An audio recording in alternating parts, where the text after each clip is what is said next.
A poor housekeeper suspected that her elderly employer was being drugged by his own millionaire son in their Upper East Side mansion. With a simple blue notebook and a great deal of faith, she unmasked on Christmas Eve a cruel plot that could have cost the defenseless man his life. Secrets hidden inside a small nativity scene came to light, truths were exposed before the entire family, and power changed hands in a way no one could have imagined. This is a story of courage, justice, and faith, proving that God doesn't forget those who care for the unseen. Prepare yourself, because this story will touch your heart. Subscribe to the channel, like this video, and comment where you're watching from.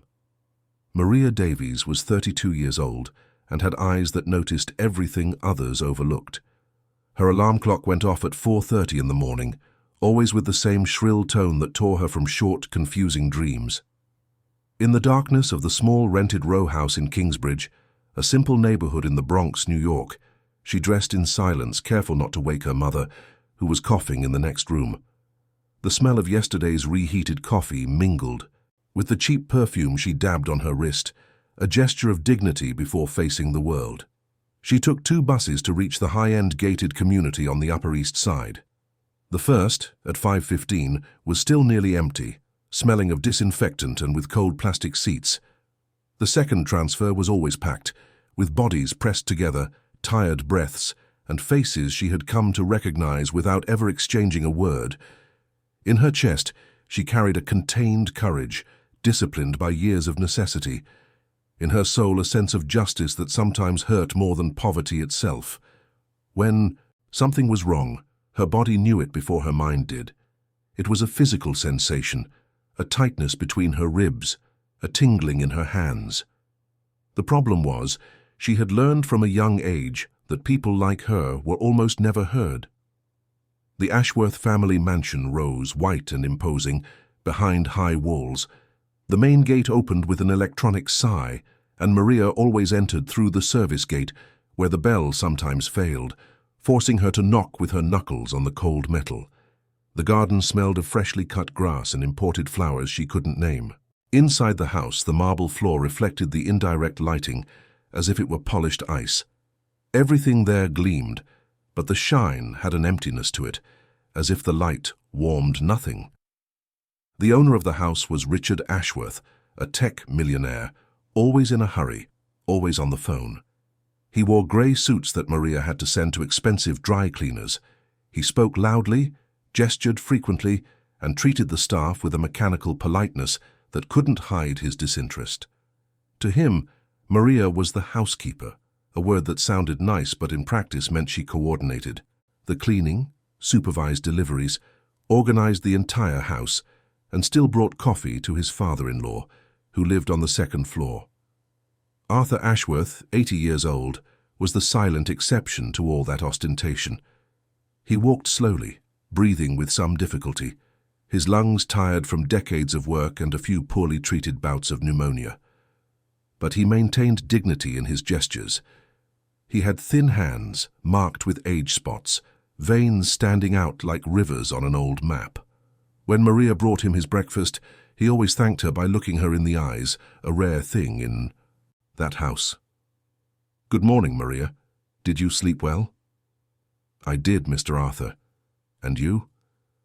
"Ah, my dear, at my age, sleep is a luxury.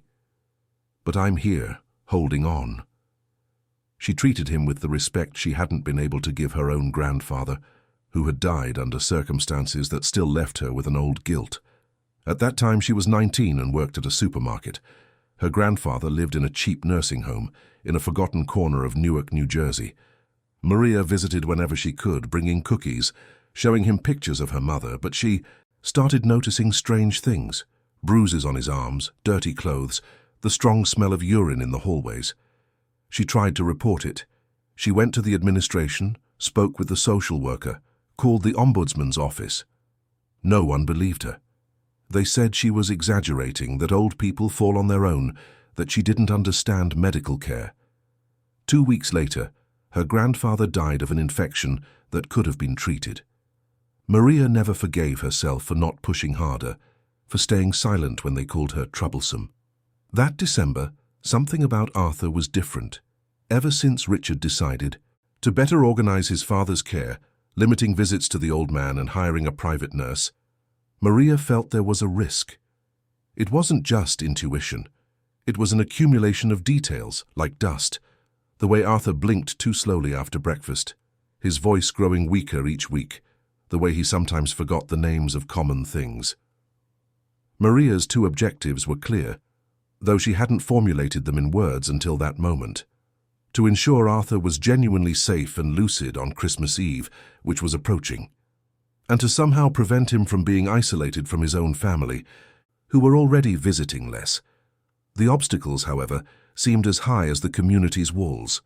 The practical obstacle had a name: Fabian, the nurse. He was a man in his 40s, with gelled hair, an impeccable white uniform, and a smile that was too ready. He controlled everything related to Arthur, the medications, the schedules, who could and could not enter the room. He claimed they were doctor's orders, that it was protocol. Maria didn't trust him, not out of prejudice, but because she saw how Fabian behaved. He always agreed with Richard, never questioned anything, and treated Arthur with an exaggerated solicitude that seemed like a performance. The emotional obstacle was harder to face. It was the deep fear of being discredited again, of being seen as a problem employee and losing the job that supported her sick mother.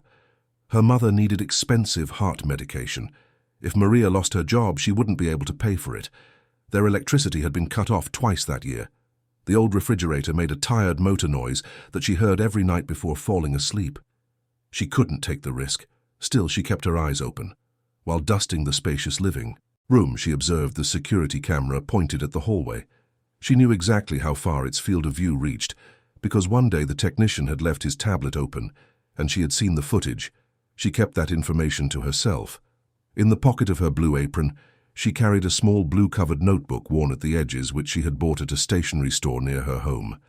Inside, she noted times, details, stray phrases. 10:15 a.m. Fabian entered with tray. Arthur coughed a lot. 2:30 p.m. Richard argued on the phone, used the word guardianship.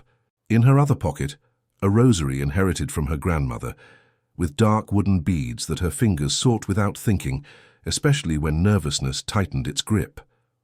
In the large kitchen, with its granite countertops and stainless steel appliances, Maria noticed that the service gate bell sometimes failed. She had already reported it, but no one had fixed it. It was a small detail, but she held on to everything. She knew that sometimes the small details are the ones that make a difference. She kept all this to herself while coordinating the setup of the nativity scene in the living room. Richard wanted something imposing, but Arthur had asked for something simple with the same old pieces.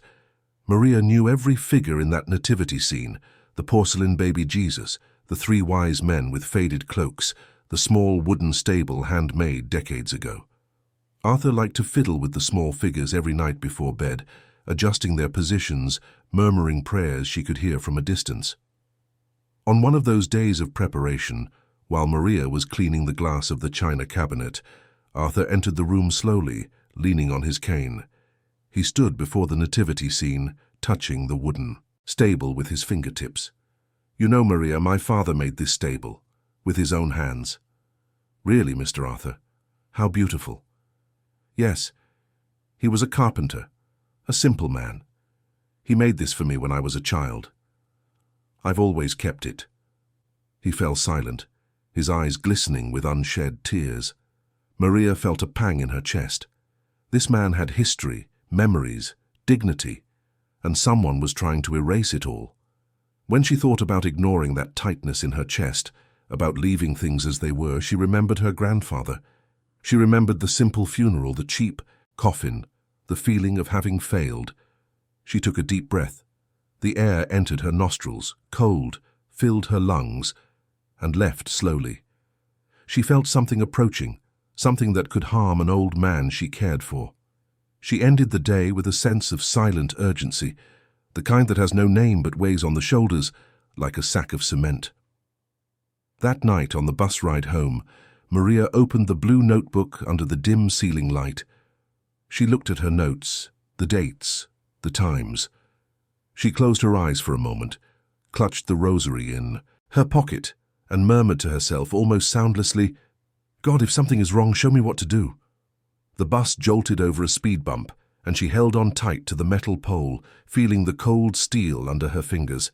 Outside, the city rushed by, a blur of streetlights, closed storefronts, people walking briskly. Maria knew Christmas Eve was coming, and with it, something she couldn't yet name, but could already feel throughout her entire body. In the following days, the mansion filled with loud voices, laughter, and arriving packages. Richard's family confirmed their attendance for the Christmas dinner, and vendors came to set up lighting, arrangements, and a lavish table worthy of a magazine spread. Trucks stopped at the gate, and uniformed men came and went, carrying boxes of decorations, bringing artificial Christmas trees with fake snow and golden chandeliers for the garden. The noise of preparations filled the entrance hall, echoed up the marble stairs, and rose to the second floor. Voices shouted instructions, hammers pounded, and background music was tested on the built-in speakers. But beneath all this noise, there was a thick silence where Maria walked carefully. It was the silence of Arthur's room, a silence that was not peace but absence, an absence of conversations, of visits, of life. The first morning after the rules changed, Maria brought the old man his coffee as she always did. She went up the service stairs, the tray balanced in her hands, feeling the weight of the porcelain cup, the plate with toast and jam. She knocked lightly on the bedroom door. Fabian opened it, blocking the entrance with his body. "Good morning. I brought Mr. Arthur's coffee. You can leave it here, I'll take it to him. But I always take it, there's a new protocol. Now, doctor's orders." Maria felt a heat rise up her neck, but she swallowed her words. She handed him the tray and turned to go down. Before the door closed, however, she managed to see Arthur sitting in the armchair near the window, looking outside, his shoulders slumped. He didn't turn his head. It was as if he hadn't heard anything. Later that day, when she managed to get into the room to change the bed linens, she smelled something strange in the air. It wasn't just coffee and toast. There was a bitter trace coming from the glass of water on the nightstand, a chemical smell almost imperceptible, but it was there. Maria moved closer, pretending to adjust the lampshade. She saw pills broken in half on the breakfast tray, something that didn't match the regular doses she knew. Arthur always took one round white pill in the morning and a yellow one at night. Now there were 3 of different colors, one of them too large. Discreetly, she took the blue notebook from her apron pocket and wrote, "Breakfast, different pills. 3, 1 white, 1 pink, 1 large yellow. Bitter smell in the water glass." Fabian entered the room shortly after, smiling, his immaculate white coat smelling of laundry detergent. "Everything all right in here, Maria?" "Everything is. Just changing the linens." "Excellent. By the way, the doctor adjusted Mr. Arthur's medication. It's normal for him to be more drowsy." "Oh, is it? Which doctor?" "The family's private physician. You wouldn't know him, he's a geriatric specialist." Maria noted the time of the conversation, the exact phrase Fabian had used. Later, when Arthur squeezed her hand as she helped him into his armchair, he whispered in a slurred voice, "I'm so tired, my dear. So tired that even praying makes me sleepy." A chill ran down her spine. Arthur always prayed the rosary at night before sleeping. It was his sacred ritual. If even that tired him now, something was very wrong. In the large kitchen, filled with the scent of tomato sauce and sautéed garlic, Mrs. Nancy was preparing the desserts for the Christmas dinner. She was a woman in her 60s, with grey hair pulled back in a tight bun, her hands marked by decades of work. A widow, mother to an unemployed daughter, and grandmother to a 6-year-old boy who needed new glasses. She had known Arthur since he still ran the old import company, before his son's tech empire. She had worked there for over 15 years. "Maria, have you noticed that Mr. Arthur seems different?" Maria stopped washing the dishes, turned off the faucet, and dried her hands on a dish towel. "I have, Mrs. Nancy. He always liked a simple Christmas dinner, you know. Less luxury and more people. He'd invite the staff, the neighbors' grandchildren. Now look at this." She pointed to the guest list on the refrigerator. "Only business people, only important people. Not even the whole family is." Coming. I know. Mrs. Nancy lowered her voice, stirring the caramel sauce with a wooden spoon. It's been a long time since I've seen him come down to the kitchen. He used to come, ask for a little coffee, chat for a bit. Now, she sighed. I'm scared, Maria. I'm scared of losing this job. I'm close to retiring, but I still have 2 years to go. If I leave here now, how will I pay my rent? Maria understood. Everyone there had their chains of necessity that bound them, that made them lower their heads even when they saw something wrong. Joe, the driver, had his own. A thin man in his 50s with a thin mustache and a cap always on his head, he recounted in a low voice while washing the car in the garage that it had been a long time since he'd taken Arthur for a walk in the park, like they used to. We used to go every week, Maria. He liked to see the ducks on the lake, sit on a bench and read the newspaper. Now Fabian says he can't, that the doctor forbade it. But forbade it why? I don't. No, he said it's a fall risk, things like that. Joe was behind on his car payments. Richard knew this, everyone knew, and that information hung in the air like a silent threat. Each person's motivations were revealed in hushed kitchen conversations, in heavy silences, in gazes that averted when the topic came too close to danger. Mrs. Nancy feared losing her job so close to retirement. Joe needed his salary to avoid losing his car, which was his tool of work, and Maria carried the old fear of not being heard, but also the memory of having stayed silent before and regretting it forever. Meanwhile, Richard was arguing with lawyers in his study, behind the heavy closed wooden door. Maria, passing by with a tray of coffee, heard the word guardianship escape from under the door. She stopped in the hallway, pretending to adjust a picture on the wall. Richard's voice was firm, impatient. I want this to be quick.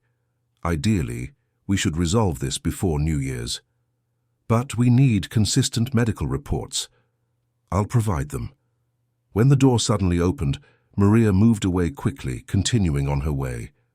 But for a second, she saw a folder of documents being placed in the built-in safe in the bookshelf. The safe door had a golden crest design. She noted it mentally. On the kitchen refrigerator, held by an old pharmacy-branded magnet, was a list of emergency phone numbers. Maria studied the names. One caught her eye. Dr. Myers, trusted attorney. She knew this wasn't the lawyer Richard used.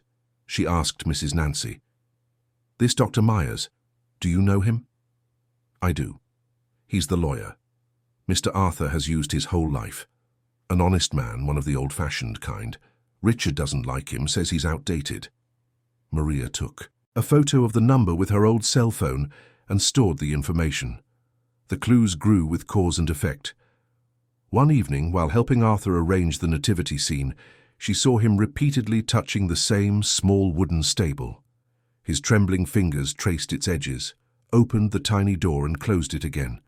He murmured almost inaudibly, "Some secrets need to stay near the baby Jesus until the right time." Maria recorded the detail in her notebook. She didn't know what it meant, but she kept it. The next day, when she tried to go up to his room in the middle of the afternoon to change the water in his pitcher, she was rudely stopped by Fabian. He was talking on his cell phone in the hallway, and when he saw Maria, he hung up abruptly. "What do you want here?" "I came to change Mr. Arthur's water." "No need, I already changed it." "But it's my job." "Listen here." He stepped closer, his voice low but with a harsh tone. "You're interfering with medical procedures. I don't know what you're thinking, but stay away from here, understood?"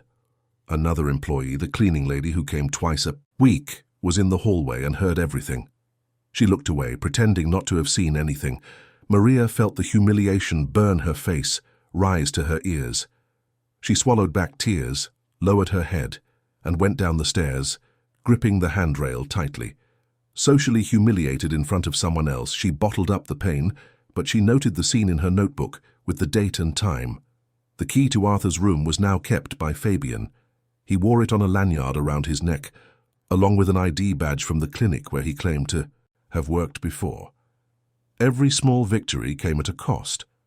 When Maria managed, in a brief opportunity, to check the medicine cabinet in the upstairs bathroom, she noticed extra pills, packaging she didn't recognize. but she was almost caught. She heard footsteps in the hallway and had to run, rushing down the service stairs too quickly. She twisted her foot on the second-to-last step, felt a sharp pain shoot up her ankle, but she didn't cry out. She worked the rest of the day with a limp, unable to leave early because she needed the full day's pay to receive, her complete salary at the end of the month. At night, alone at the bus stop, her ankle throbbing, the cold December air seeping through her thin coat, Maria clutched the rosary in her pocket. The wooden beads were warm from her hand. She closed her eyes, listening to the distant sound of cars on the avenue, a dog barking in the vacant lot next door, the wind rustling the dry leaves. If it's to protect this old man, give me the strength to continue. It wasn't a beautiful, rehearsed prayer. It was a raw plea, the kind that comes from the depths of your chest when you're at your limit. The bus arrived with its engine rumbling, its pneumatic doors hissing open. Maria climbed on slowly, putting her weight on her good leg, and went home, knowing that the next day she would have to return, have to pretend everything was fine, have to keep watching, noting, waiting for the right moment. Because something was going to happen. She felt it in her whole body, the way you feel a storm before it rains. And when it happened, she needed to be ready. As Christmas approached, Richard's true face began to show in the details he no longer bothered to hide. In public, in front of the vendors and the guests who came to see the house, he was the devoted son, organizing a grand dinner to cheer up his father. He spoke solemnly about the importance of family, about caring for the elderly, about tradition. He used beautiful words that sounded empty to anyone paying real attention, but in private he treated Arthur as a problem to be solved. Maria realized this definitively one December afternoon when the sun slanted through the high windows, creating stripes of light and shadow in the hallway. She was going upstairs with a pile of clean towels, smelling of fabric softener, when she heard voices coming from Arthur's room. The door had been left ajar, just slightly open. Richard's voice was dry, impatient, devoid of any affection. "Dad, for God's sake, you're making everything difficult. Just sign it." "But I don't understand why you're in such a hurry, son." Because I'm taking care of you. I'm paying for a nurse, a doctor, everything, and you keep dragging your feet. But I've always managed my own money. You're too old for that. It's past time for you to sign what needs to be signed, before your mind gets any worse." Maria froze in the hallway. She gripped the towels tightly, feeling her knuckles turn white. There was something brutal in that tone, something that turned a father into a burden. She didn't enter, didn't interrupt. She kept walking, but she stored away every word. Fabian was the perfect functional accomplice, the piece that made the whole scheme work with an appearance of normality. He came from another city, Rochester, with few references that could be carefully checked. He had accepted the generous job, which paid almost double the market rate and the extra bonuses that came in an envelope, always in cash. His motivation was crystal clear. He needed the money to pay off old gambling debts, to maintain a standard of living he'd never had, to buy the car he'd always dreamed of. He had moral limits, yes, he wasn't a monster, but he pushed them further and further to the edge, negotiating with himself. "It's just medication," he would tell himself. "I'm not killing anyone, just following doctor's orders." Each justification made it easier to take the next step. Seeing Maria too close to the room, he began to treat her with open irony, suggesting that she didn't understand important things, like medical decisions. One morning in the kitchen, as she was preparing orange juice, he commented loudly so that Mrs. Nancy and Joe could hear, "You know, Maria, you should worry about your own duties, which are cleaning and tidying up. Leave the health care to those who studied for it." She didn't reply. She just kept squeezing the oranges, feeling the acidic juice run over her fingers, the citrus scent filling the air. But inside something hardened. It wasn't anger. It was determination. The first major turning point came during a rainy night. Maria woke up at 3 a.m. with her heart racing, for no apparent reason. Outside, the rain beat hard on the tin roof of her row house, dripping into the bucket she kept in the corner of the living room to catch the leak. The room was dark, cold, with a smell of mildew she no longer noticed. Her mother coughed in the next room, a hoarse cough that never went away. She couldn't go back to sleep. She got up, turned on the kitchen light, took her blue notebook, and began to cross-reference information. She spread the pages on the Formica table, using an old highlighter to underline times. Medication doses, prolonged naps, days when Arthur hadn't even appeared for lunch. It was then that she saw the pattern, as clear as a straight line on a graph. On the days Richard's lawyer visited the mansion, Arthur had received stronger medication, always, without exception. On Tuesday of the previous week, the lawyer arrived at 10 in the morning. Fabian had given Arthur 3 pills instead of 2 with his breakfast. Arthur slept until 4 in the afternoon. On Thursday, the same thing. Another lawyer, another extra dose, another day lost in a thick sleep. Maria sat on the plastic kitchen chair, her hands trembling. She then remembered a stray phrase she had heard weeks ago. Fabian was on the phone in the hallway, speaking quietly, but she had passed by carrying the vacuum cleaner. He was saying, "Leave it to me. I'll make sure the patient is nice and calm so he doesn't disrupt the meeting." At the time, she hadn't thought much of it. Now everything fit together, with the notebook in her hand. She understood that the Christmas dinner could be used as a stage. Richard wasn't stupid. He knew appearances mattered. He would either present a debilitated, confused father sleeping at the table to justify the need for a legal guardianship, or he would use the party, the controlled environment, the presence of selected witnesses to wrench a definitive signature from him on some important document. The conclusion hit her like a punch to the gut. Arthur wasn't just a sick old man. He was a central piece in a power play, a game of money, a game where he himself was being treated as an object. For a few minutes, Maria wanted to give up. She closed the notebook, rested her forehead on her cold hands, and felt the exhaustion weigh on her shoulders. She remembered the day when, as a teenager in her supermarket uniform, she had tried to report the neglect of her grandfather at the nursing home. She went to the city ombudsman's office, waited 3 hours in line. When she was finally seen, the woman behind the counter looked at her with contempt, as if she were making it all up, as if she were just an ignorant girl seeking attention. "Do you have proof?" "I have the marks on his arm, I have—" "That's not proof. Old people fall. Are you a doctor, a nurse, a social worker?" "No, but—" "Then don't make up stories. You'll create problems for the nursing home, which is a reputable institution."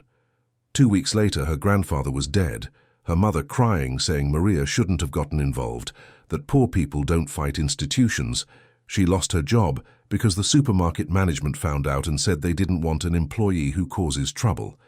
Now, years later, sitting in that cold kitchen at 3 in the morning, Maria felt the same fear. The fear of being too small against important people, of being ridiculed, of losing everything. The subplots tightened their grip. Mrs. Nancy told her one afternoon, while peeling potatoes in the kitchen, that her grandson needed expensive tests. A kidney problem, the doctors suspected. She didn't have the money. Richard, ever watchful, had promised to help if she avoided gossip, if she didn't meddle in matters that weren't her business. "Do you understand, Maria? I can't risk it. If he fires me, how will I pay for the boys' tests?" Joe, in a quick conversation in the service hallway, confessed that he had been offered an advance loan. $3,000, no interest, as long as he didn't get involved in family matters. "I'm 5 months behind on my car payments, Maria. If I lose the car, I lose my job." Maria realized the practical bond.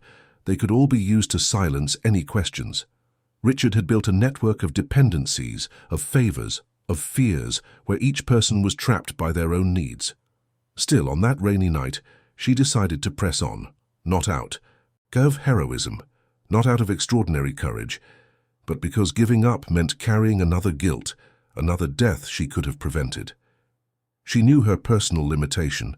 The fear of speaking up in front of rich people, of being ridiculed, was an obstacle as great as her employer's manipulation. She knew her voice was worth less than Fabian's, than Richard's, than any lawyer in an expensive suit.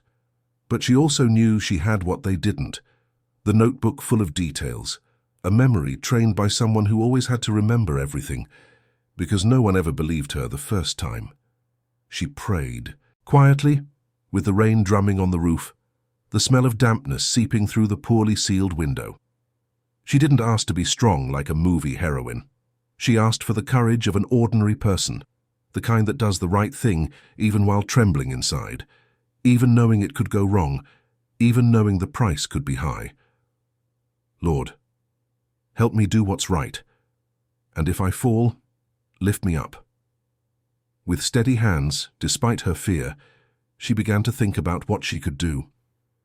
She had the notebook with dates, times, notes. She had the memory of details no one else noticed. She had the quiet respect she had earned among some of the vendors, who greeted her by name, who knew she was serious. She had knowledge of the house's routines, of every corner, every camera, every schedule. And she had something else. She had that phone number on the refrigerator.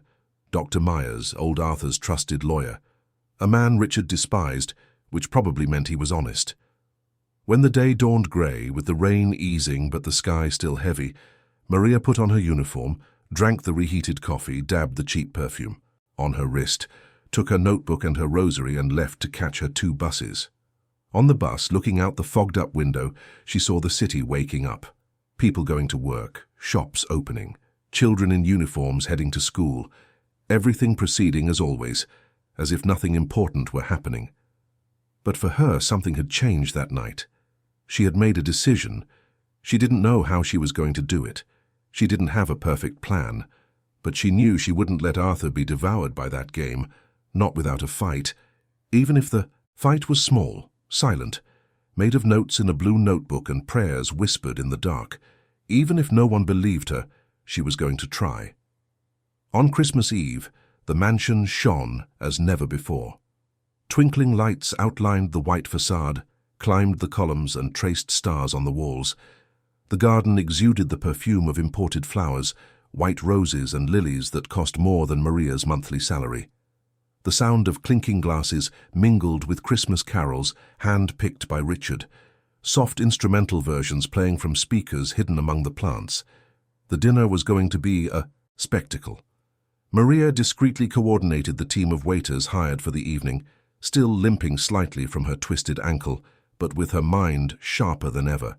She had a simple and dangerous plan. Stay as close to Arthur as possible, watch his every move and, if necessary, record something with the old cell phone hidden in the deep pocket of her apron. The guests began to arrive at 7 o'clock. Imported cars pulled up to the main gate, women in long gowns, men in dark suits.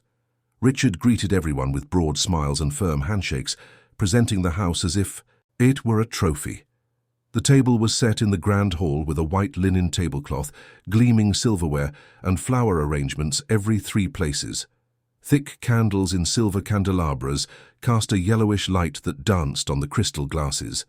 Maria wore her most formal uniform, black with a starched white apron and shoes that pinched her feet. She moved between the kitchen and the hall, carrying trays, checking if there was enough ice, if the wine was at the right temperature. But her eyes were always on the staircase, waiting to see Arthur come down.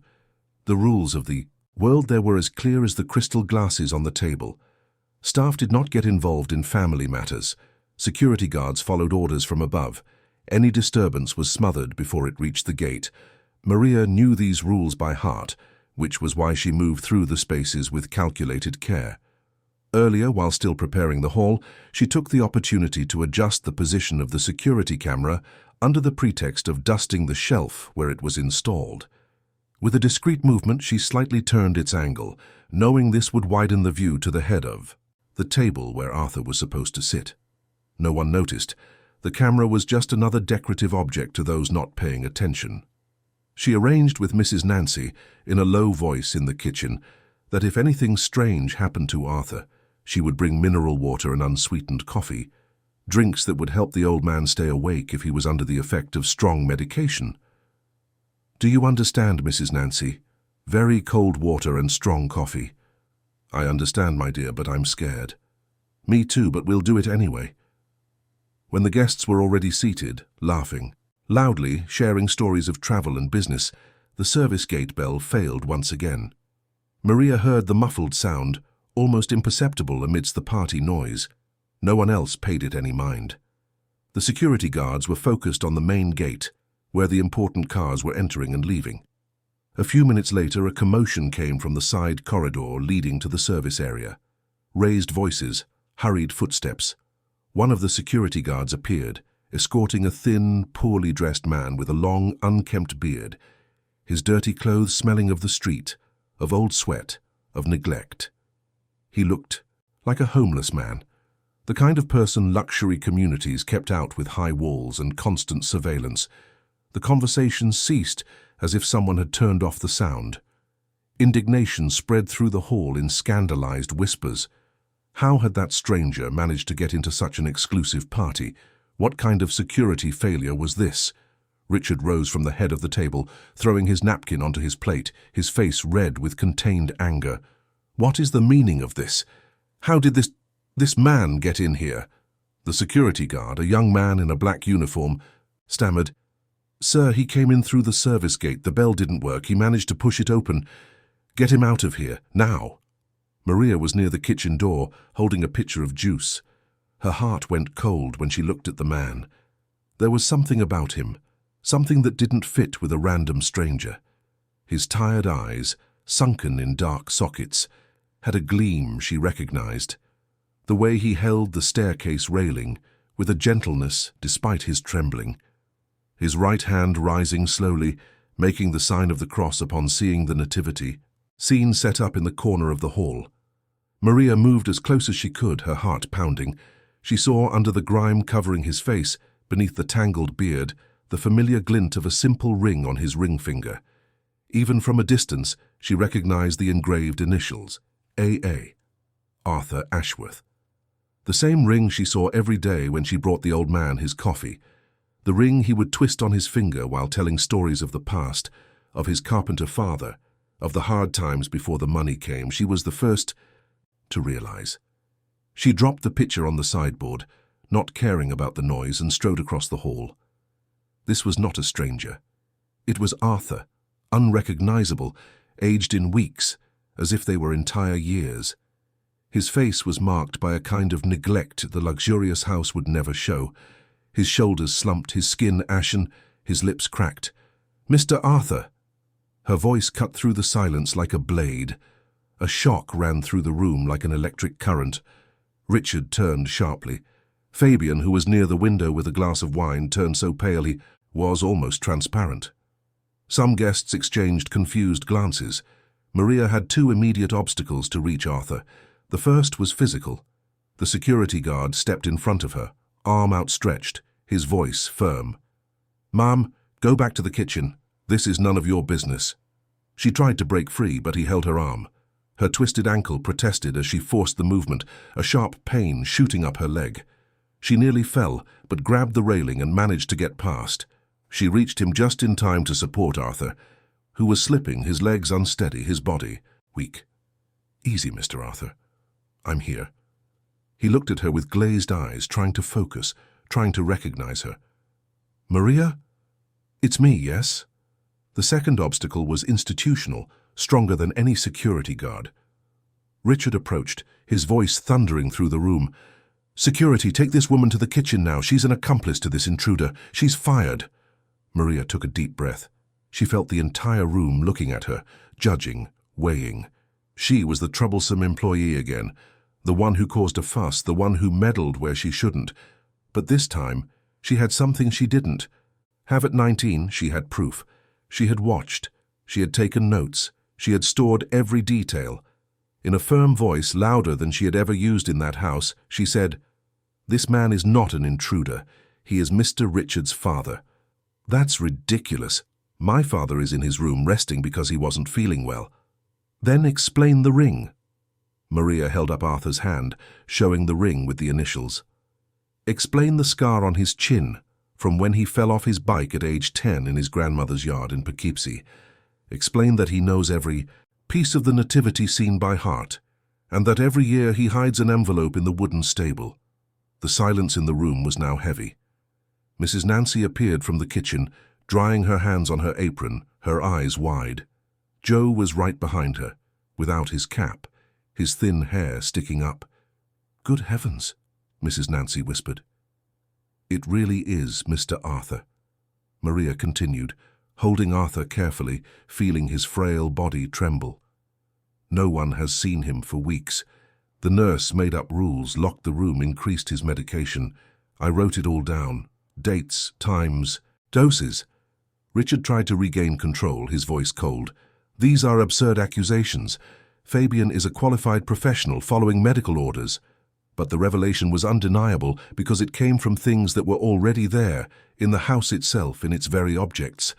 The nativity scene in the corner, the ring on his finger, Arthur's weak voice murmuring, "The stable, look in the stable." Joe went to the nativity scene, picked up the handmade wooden stable, and opened the tiny door. From inside he pulled out a yellowed envelope folded several times. He brought it to Maria. She opened it, with trembling hands. It was a letter written by Arthur, in a shaky but legible hand dated 3 months prior.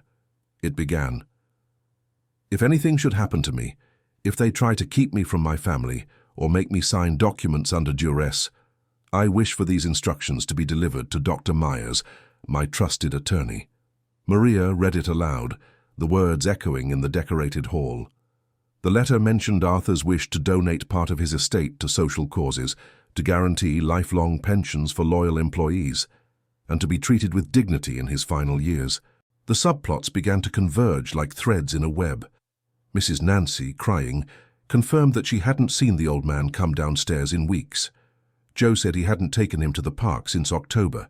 The guests, now uncomfortable, began to understand that they had been brought to witness something that was not what it seemed. Fabian tried to slip out quietly through a side door, but one of the guests, a doctor and family friend, blocked him. "I think you'd better stay. There are going to be questions." The silence in the room was heavier than any Christmas decoration. The candles continued to burn. The music continued to play softly. But none of it mattered anymore. What mattered was the old man trembling in Maria's arms, unrecognizable, mistreated, forgotten within his own home. Richard tried to speak, but found no words. For the first time that night, he was silent. And Maria, holding Arthur, felt that she had crossed a line. There was no turning back. Whatever happened now, she had done what she had to do. She had chosen to believe. She had chosen to fight, even knowing the cost. Christmas that year would not be a celebration. It would be a time for exposed truths, for fallen masks, for a reckoning. The next morning, the house was no longer the same. The Christmas lights blinked meaninglessly against the exposed reality, like decorations at a party that had ended badly. The sun streamed through the high windows, revealing stains on the carpet, forgotten crumbs, and glasses with dregs of wine on the side tables. The hired cleaning crew hadn't shown up, likely told by Richard not to come. Only the old staff remained, Maria, Mrs. Nancy, and Joe. Arthur, after being attended to in his own home, by a doctor recommended by Mrs. Nancy's family, a retired general practitioner who provided free care in the community, was taken to a public hospital for more detailed tests. Maria insisted on accompanying him. Richard tried to stop her, but a distant niece of Arthur's, who had been called urgently by Mrs. Nancy, arrived in the morning and assumed temporary guardianship of her uncle. The niece's name was Helena, a woman in her 50s, a retired history teacher who lived on the Jersey Shore. She hadn't visited her uncle in months due to work and distance, but when she received Mrs. Nancy's call, she caught the first bus. She was a woman with thick glasses, short grey hair, and a serious but kind demeanour. When she saw Arthur's condition, she wept openly. "My God, Uncle, what did they do to you?" Arthur, sitting in a chair in the living room, covered with an old blanket Mrs. Nancy had brought, just squeezed his niece's hand and whispered, "It's all right now, dear. It's all right." Richard, cornered, was trying to do damage control. He alternated between speeches of concern and veiled threats to the staff. He said it was all a misunderstanding, that his father suffered from mental confusion, that the medications were necessary. He spoke on the phone with lawyers, locked in his study, his voice rising with every minute. The proof of the facts didn't come from a miracle, but from an accumulation of elements planted over the preceding days. Maria showed the blue notebook to Helena. Page by page, notes in small handwriting, dates, times, names of medications, overheard phrases.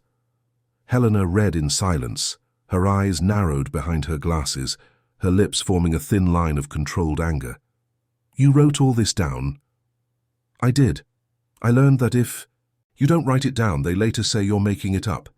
Helena decided to find the lawyer mentioned in the letter from the nativity scene and on the refrigerator magnet. Dr. Myers had an office in an old building in downtown Manhattan, on the 3rd floor with no elevator, a bronze plaque on the door. He was a man in his 70s, with a worn but clean suit and reading glasses hanging from a chain. When Helena and Maria showed up unannounced, he received them kindly. "Mrs. Helena, it's been a long time. Doctor, I need your help. It's about my Uncle Arthur." He listened to everything. He read the letter found in the nativity scene, analyzed Maria's notebook, and asked for more details. When he finished, he took off his glasses and cleaned the lenses with a cloth handkerchief, a slow gesture of someone deep in thought. "Arthur came to see me a few months ago. He was worried. He said his son was pressuring him to sign a broad power of attorney to transfer management of his assets. He didn't want to. He left a copy of an old will with me, registered at the county clerk's office, which divided his assets differently than Richard wanted." Helena leaned forward. "Different how?" "Part of it to social causes, lifelong pensions for certain employees. Arthur was always generous." Maria felt a shiver. It all made sense. Richard needed Arthur to be confused, incapacitated to justify the guardianship. With guardianship, he would assume total control of the assets and could nullify the old will. At the clerk's office, under the cold midday light, the lawyer confirmed the existence of old documents that Richard had ignored. Helena requested certified copies of everything. The clerk, a gentleman with a white moustache, recognized Arthur's signature and confirmed the will was valid. The recordings Maria had managed to make with her cell phone weren't perfect. Just snippets of conversations captured from a distance, the audio muffled, but enough to hear Fabian saying on the phone, "I'll make sure the patient is nice and calm so he doesn't disrupt." Enough to hear Richard mention guardianship and resolve this before New Year's. Combined with the state Arthur had been in at the dinner, the notebook entries, the hidden letter, and the testimonies of Mrs. Nancy and Joe, they formed a case strong enough to get the district attorney's attention. Helena, accompanied by Dr. Myers, went to the elder abuse unit.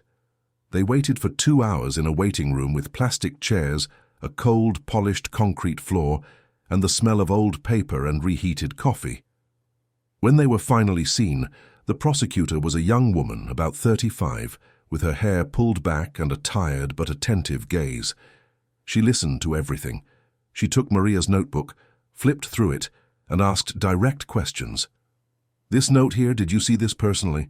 "I did, ma'am." "And this conversation, are there witnesses?" Mrs. Nancy heard part of it. The prosecutor made notes on an old computer with a noisy keyboard. When she finished, she said she would open a formal investigation. She couldn't guarantee anything, but there was sufficient evidence. The social impact was felt in a way consistent with that family's world. Neighbors in the community gossiped in the marble hallways, in the mirrored elevators, in the shared fitness centers. Some defended Richard, the exemplary businessman, saying it was all an exaggeration, that resentful employees invent stories. Others were shocked, whispering about the possibility of neglect, of abuse. At the church Maria attended in her simple neighborhood, the story circulated in whispers during the New Year's Mass.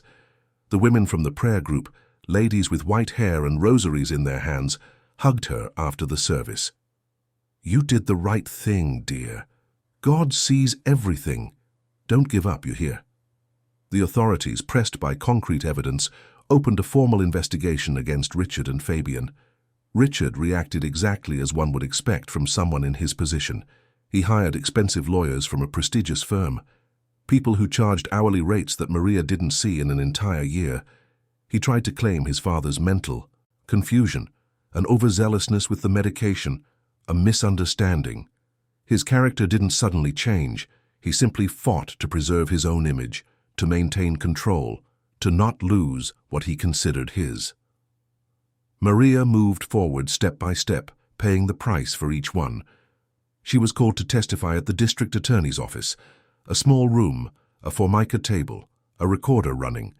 She heard insinuations that she was seeking personal gain, that she wanted an inheritance, that she was making things up to get revenge for being fired. Richard's lawyer, a man in a pinstripe suit and a silk tie, spoke in a condescending tone that burned inside her. "Do you have any medical training, ma'am?" "I do not." "Then how can you claim the medication was wrong?" "I didn't claim it was wrong. I claimed it changed on the days he had meetings with lawyers." He smirked as if dealing with a stubborn child. "A coincidence, don't you think?" Maria looked at him without flinching. "A coincidence every single time, with the date and time noted?" At one point, facing a room full of men in suits, lawyers, prosecutors, clerks, she felt the old fear grip her chest. What if no? One believed her again. What if it was all for nothing? She remembered her grandfather, the cheap coffin, the guilt she carried, but she also remembered the look in Arthur's eyes when he recognized her at the dinner, his weak hand squeezing hers as if finding solid ground in the middle of the sea. This time she chose not to be silent. She spoke in a firm voice, without shouting, without crying, recounting dates, smells, phrases, routines. No exaggeration, no invention. Just the naked truth with all its small concrete details. The subplots also found their place in the unfolding. Events. Mrs. Nancy's grandson was able to get the tests he needed, thanks to a small financial contribution from Helena, who was moved by the cook's loyalty. The results came back. It was treatable, nothing serious, but it required monitoring. Joe, faced with the possibility of clearing his debts with the pension Arthur had provided for in the old will, decided to testify about what he knew. He told them about the days he could no longer take the old man to the park, about Fabian's orders, about the changes in routine. With every gesture, the truth was built with bricks of fact, not just emotion. Each testimony added up, each document presented carried weight, each note in the blue notebook gained value. In the midst of that whirlwind of trips to the courthouse, of paperwork, of waiting in cold hallways, Maria continued to work. Helena hired her temporarily to help care for Arthur, while he recovered in a simple but clean hospital room. Maria went every day, bringing cheap flowers bought at the market, reading the newspaper aloud, helping with physical therapy. Arthur improved slowly. The mental confusion lessened as the excessive medication left his system.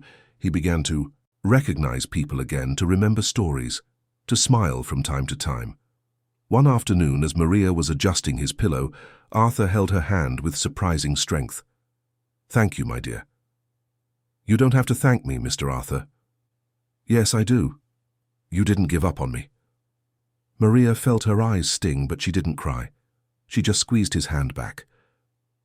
Leaving the hospital that afternoon, riding the bus down the busy avenue, Maria simply made the sign of the cross without any long speeches. Her faith remained a thing of short, sincere gestures, stronger than any beautiful phrase. It wasn't the faith of someone waiting for a spectacular miracle. It was the faith of someone who puts one foot in front of the other, even without seeing the whole path. Several months passed before the consequences took a definitive shape. Time does not move quickly when it comes to justice. There are hearings, deadlines, appeals, paperwork that piles up in manila folders inside dusty cabinets. But slowly, like water filling a bucket, drop by drop, things began to resolve. Richard was not arrested in a spectacular fashion with no handcuffs or newspaper headlines, but he faced a legal process that forced him to account for every action, every decision made in his father's name. He lost partial control over Arthur's assets, which were placed under shared management with Helena and a court-appointed public guardian. He was removed from the administration of some family companies by court order while the investigations continued.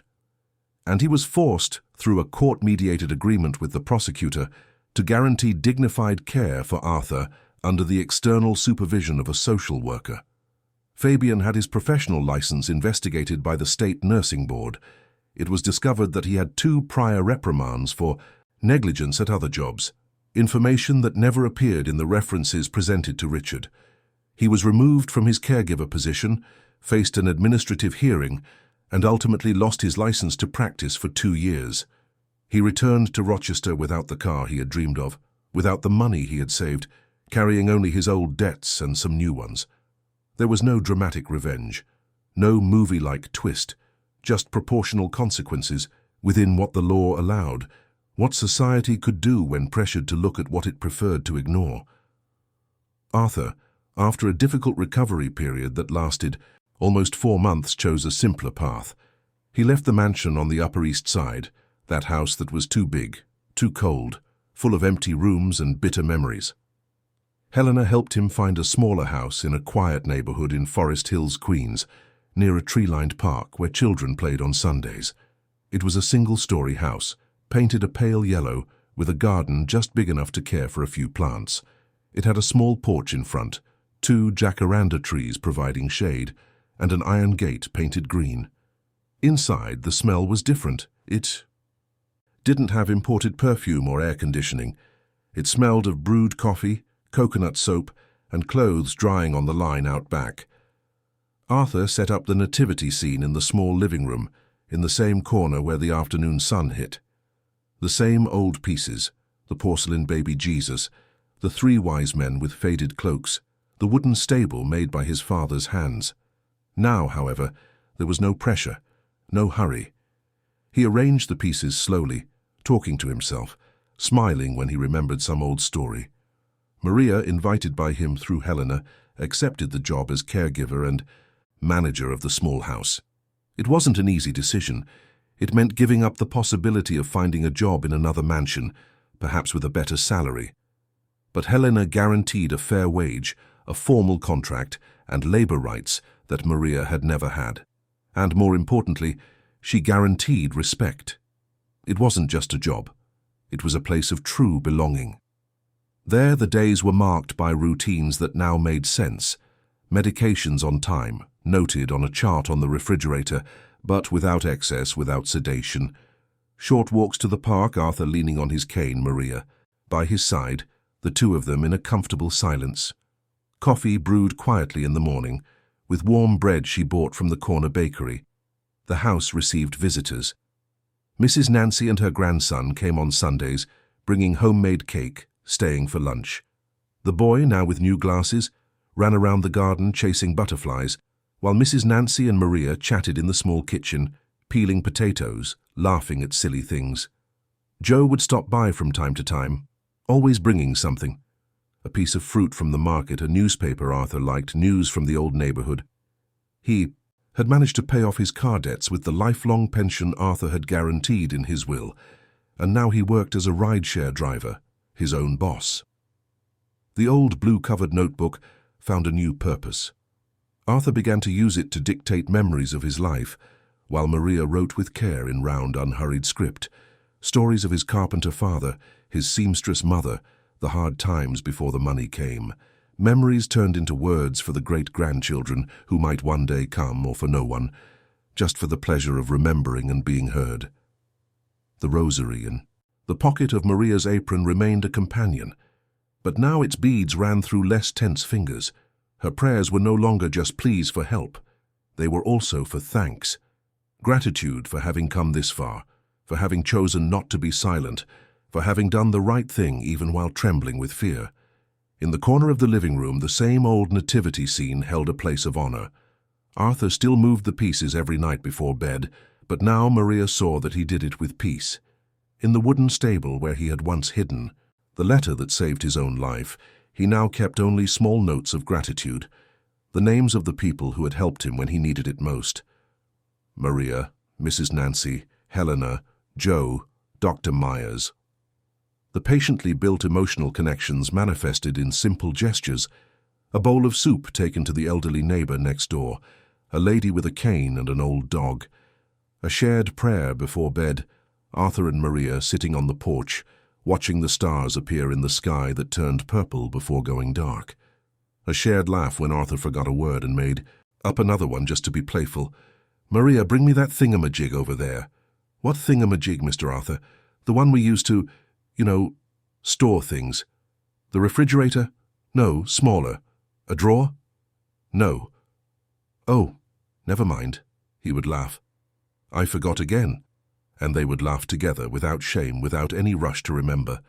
Helena came every week, always bringing something: a book, a new plant, sometimes just her presence. She and Maria became friends, not the kind of friends who hug and share secrets, but friends built on trust, the kind who respect and help each other without many words. On the eve of the new Christmas, almost a year after that terrible dinner at the mansion, Maria went out to the small iron gate to look at the sky. The night was warm, with the scent of jasmine coming from the neighbor's garden. There was the sound of a party coming from a nearby house, children's laughter, music. The house didn't have extravagant lights or an imported tree or magazine-worthy decorations, but the glow coming from within seemed sufficient. It came from the living room window, where Arthur was arranging the nativity scene one last time before. It came from the kitchen, where Mrs. Nancy and Helena were preparing a simple dinner, a small turkey, stuffing, salad, homemade dessert. Arthur approached slowly, leaning on his cane but steady. His face had color now, not that ashen pallor of someone being slowly drained. His eyes shone. "Maria, do you think I'll see many more Christmases?" she thought before answering. She could lie, say yes, of course, many more years, but she chose the gentle truth. "I don't know, Mr. Arthur. Nobody knows. But this one, you're seeing it, and you're seeing it well." He smiled. That tranquil smile of someone who has made peace with life, with time, with his own fragility. "I've never felt so at peace, you know, even with my fragile health, even knowing my body isn't the same. But here, in this small house with you all, I'm truly home." Maria felt a lump in her throat, but she didn't cry. She just stood there next to him, the two of them looking at the quiet street, the lights of the neighboring houses, the starry sky over the noisy city. She thought about everything they had been through, the fear they had faced, the humiliations they had endured, the feeling of being too small against important people.